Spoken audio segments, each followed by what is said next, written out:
it was like pow, pow, pow. They emptied both of their magazines. God, it was like, it was so many shots. And then I found out that they had shot him 8 times. They shot him like a dog. I mean, like he was no human or something.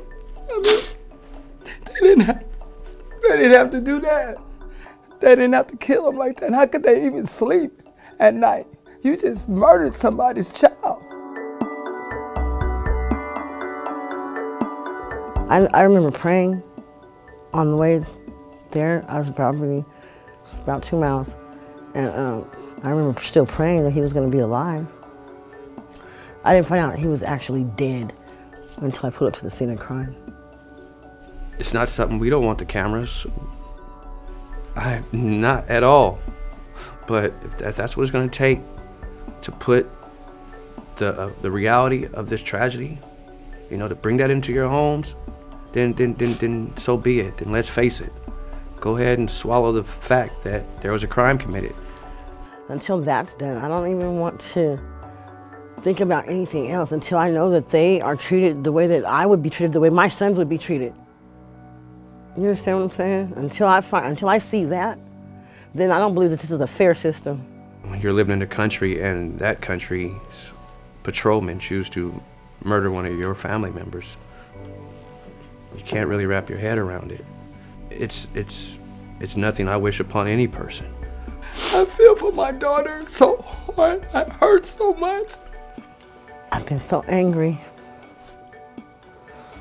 I've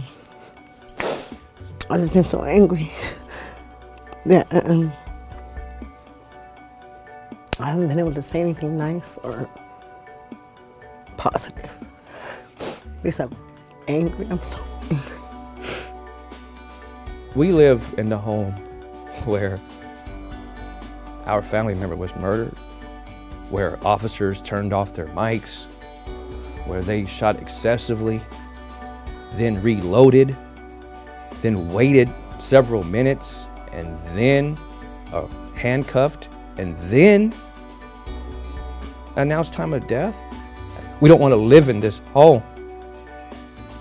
But nobody knows that. Nobody understands the level of stress that this is putting on us, that America wants us to respond all peacefully and pretty to.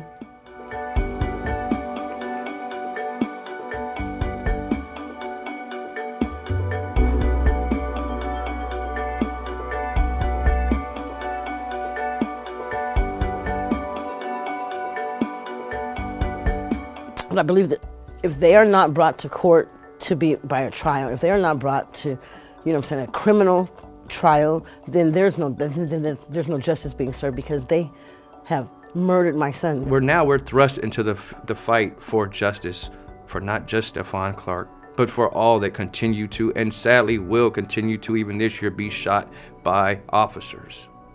I mean, this is something across the states. It's nothing new, sadly.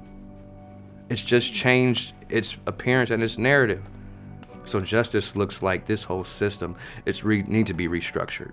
That's not justice what they're doing to us. They just killing all these little kids, women, it's killing us. It's different when you're watching the story of Trayvon Martin or Oscar Grant from your home. It's different because it's not your neighbor. It's different because maybe they don't look like you.